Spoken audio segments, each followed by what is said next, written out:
Tech culture has got me absolutely fucking fuming today. Not just because of going on social media for maybe 10 to 20 minutes at a time, and then looking to see all the people flexing all of their jobs, flexing all about how much they work, VCs, all the stupid buzzwords. And I also watched a Dan Toomey video, which I'll link in the description. I won't forget that this time. About people flexing how much they're working. I never thought I would have heard that in my entire life.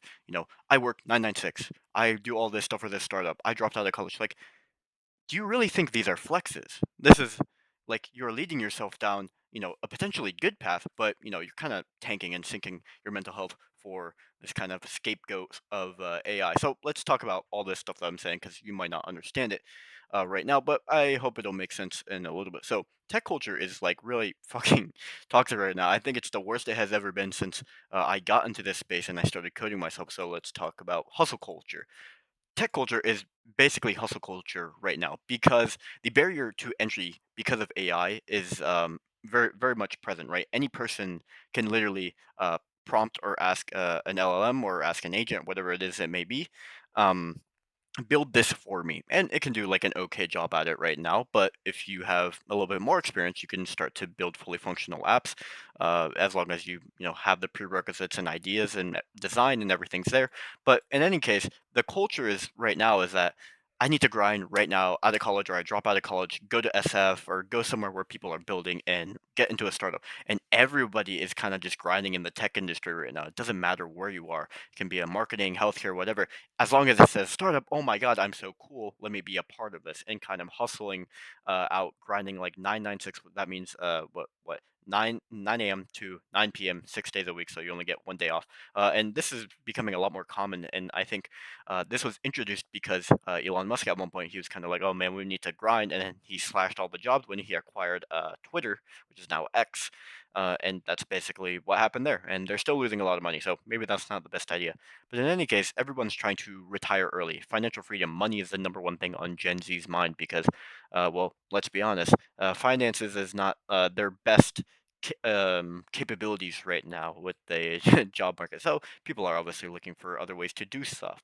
And this is kind of like the scapegoat that we've basically been sort of given. That people are doing a lot more right now.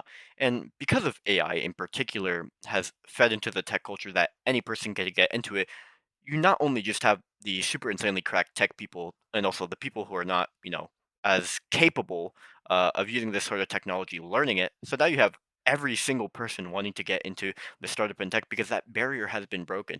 I can have a person from economics right next door come into here and start learning and using AI and still be as capable as a regular engineer. It's just the way that you use it and how you use it and the experience that you have, right? So that kind of feeds into the fire, right? And so this idea is basically called the permanent underclass, that there are many people in startups, many engineers, and people, young engineers I should say, that get into this field and they kind of have this mentality like, oh my god, AI is booming, I see all this social media stuff, and they believe that if they don't hop on this train, because it's their only way to escape, because they believe that AI will replace jobs or they won't have a job in the future, that if they don't get on this now, they're going to be locked out of economic mobility. And what does that mean? Basically, you won't achieve financial independence or financial freedom, and that your generation and everyone in your bloodline forever will remain that way because AI is going to take over. So instead of being in the position that I won't be able to use AI in any sort of way, and I won't be able to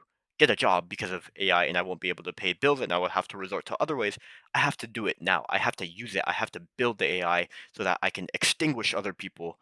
It sounds very dystopian, I know. However, this is a very real thing that people think and people talk about online, and it's really baffling to me because at the same time that you are going to be building, with this AI sort of stuff on whatever projects and whatever startups, you're going to be burning out to achieve that financial freedom, and you're not even guaranteed to do so. However, that's not to say, oh, I shouldn't try because, I might fail. It's to say that you need to understand the consequences if this doesn't work out when everyone's already hopping on the train. And that's not also not to say don't hop on the train because everyone else is doing it. That's complete load of bullshit, I know. But those are things you need to take into consideration. And so the main thing that people kind of get out of this saying, oh, like I work 996, is that venture capital funds really like that. and let's go over, I guess, like what venture capital, I guess, is, and flexing startups and why that's a whole thing, right? So in college right now. So I'm a part of the class in college where we're the first group of students or cohort that has went our entire college career using AI in some sort of way. I believe it started becoming more prevalent for me in my sophomore year, and I'm a senior now. And everyone basically at this point is like, "Oh, I want to become a founder." Roughly a year after the first big release of GPT, people are like, "Oh my god, I can be a founder!" And this kind of hustle culture started pushing in because anybody can build a lot of different things, and AI was pretty capable back then, and it's even more capable now, right? And everyone's like, "Oh, I'm going to be a founder. I'm going to go to SF." And I actually had a friend that dropped out, I believe, around sophomore year because he wanted to go work for A16 Zine, which is venture capital, and they do funding for startups, and now he's in startups. So kind of hopping early in on the train there, but it's a lot of bullshit when everyone says they're a founder. I don't care if you have, I don't know, a hamster that is able to integrate AI into its brain circuit and mind control another fucking planet or something, right? I 100% guarantee that one, that is not true, obviously, and two, that you are not executing or making any sort of value in the community, or you are making any money in general. Because 90% of the time, people say they are founders and they don't act upon it. And that is a big trend because people just love LARPing. Like this entire community of tech people, they just love LARPing. For whatever reason, they just want to make it seem like they're doing cool stuff. And, there are varying reasons why you might do that. And one of the reasons down here, I guess this is more applicable for people who are actually doing stuff, is because in VCs, right? In VCs, they tend to look for people with this mindset, the 996 mindset, right?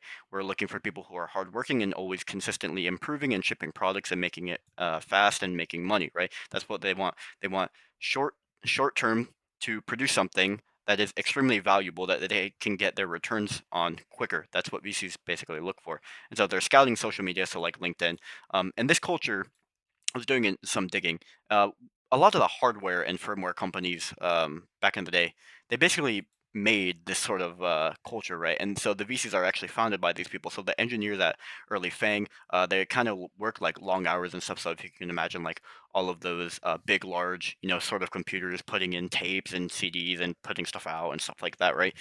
Those are the type of people we're dealing with here. So as you can imagine, if you have somebody who says, "Oh, I'm working very hard," and can relate to that, they probably might look at you more so than other people. So here's some of the examples that I pulled. So like this one over here, he's basically like, "Two huge customer overloaded our system. We don't do 996. We're always on. We're 24, 24, 24." Like what are you talking about, man? Like it's very cringy at the end of the day, and VCs understand that it's cringy, right? But at the end of the day, if that gets them the VC money and that's what gets attention, that's what gives them the attention. And sometimes you have to do that sort of thing, right? It's just kind of like depressing and also just like an eyesore to see because it's just very cringy and it's just like, I don't care. Right, and like there's like you see these motivational videos here and stuff like that where they're basically like, we need to work hard. If you work very, very hard, you're going to succeed. You're gonna have to sleep on the floor. You're gonna have to eat an ice cube sandwich every single day, and you're gonna have to like it, or you're not gonna succeed. And kind of like that very toxic masculinity, that toxic mindset, right? And so it's just bullshit.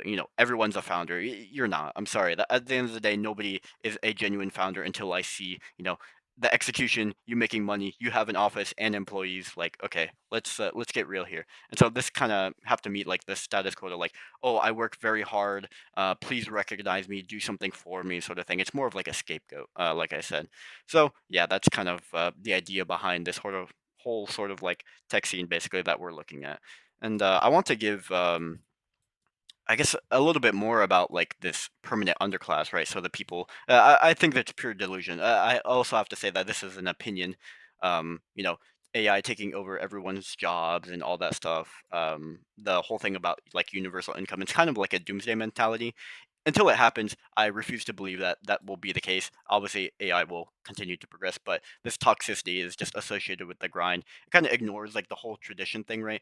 Um, where you're supposed to work a not supposed to, but you work a 9 to 5, and then you continuously increase your income. You become more senior. You can do a lot more things as you have more income. And because this is only about income, right? How much money you make in financial freedom, we can only put it on that, not relative to what somebody marks as success, right? That is like tradition. And one might argue, okay, sure, a lot less jobs, AI is taking over, so now that's not really an option. Okay, fair, but there's still people with jobs. So as long as there's people with jobs, and there's people that are hiring, or you create your own sort of way of making money, and it doesn't have to be a startup, and it doesn't have to be tech culture, right? I could go fucking make a restaurant, start a I don't know, start serving pho noodles or something, right? It doesn't have to be anything crazy, right? So yeah, and like these are like some comments that I pulled as well. It's like escaping the permanent underclass, like such buzzwords is just really annoying sometimes. But this is the main thing. So I mentioned this in my video, 2 days ago, 3 days ago, or something like that. I started referencing this sort of post. And obviously, I don't know if this is real or not, but as long as it's a story, I think it's worth telling. So I'm not going to read the entire thing for you. You can skim over that while I'm talking. But I want to give you an example of what I guess like real burnout will look like, or if you continue to participate in hustle culture and not give yourself time to actually enjoy the things in life, you'll probably not have a very good life in general, right? So, I will basically summarize. I'll zoom out a little bit, and I will summarize these if you want to read over them. But in general, this post basically says, I had a friend that grinded a lot during college, and he would wake up at 5 a.m. every day. He would go to the gym, he would cook breakfast, he would do his classes, and then he'd go to work, and he'd grind it every single day. He didn't get a lot of sleep. He had no romantic life or friends. He worked a 9 to 5 after he graduated, made 150K a year, and he never wasted a weekend because he was always volunteering or he was working on a side hustle business. He always looked for a way to cut costs because he wanted financial freedom and he wanted to retire early. He never really got to explore the world because on his vacations or time that he got off, he basically worked anyways. So this person, they were extremely stressed out, always trying to find a way to consistently improve themselves, and ended up collapsing, and they basically passed away. And this person who was making this post, this this person did not have very many the person that passed away did not have friends or many of them or saw them rarely because he was always grinding, and found the number in his wallet as an emergency number. But this person who made this post basically said they're like a distant friend to them, and they didn't think that they knew them that well, which kind of shows like the very big disconnect. This person really didn't have anyone. They were only reliant on themselves and always grinding, and they didn't really want to do anything else. And so that's kind of just very sad to see, right? That you waste your life slaving away, and you pass away really early for everything that you work for, and there's nothing really else to show. Like, who does all that work go towards? Like, what are you working towards? Why are you doing it? Who is it for in the future? Well, you can't share it with them now. And so that's kind of like the idea of this sort of like passage or story that this person shared, which yeah, this really stuck with me because it's like I definitely got caught up in a lot of this sort of like techie startup-y sort of thing because I also had like the very same mentality, but I also have to like lay it back a little bit. I can't stress myself out too much, right? So that was kind of like really relatable to me right now because doing content, working in tech, doing all that sort of stuff, it's really easy to burn out, but it's also hard to not stop continue grinding because you want something so bad. So that is today's video. Tech culture is toxic. I really hate it. There are people who are trying to flex about nothing for something that they think is a flex, and yeah, I think it's just going to get worse from here.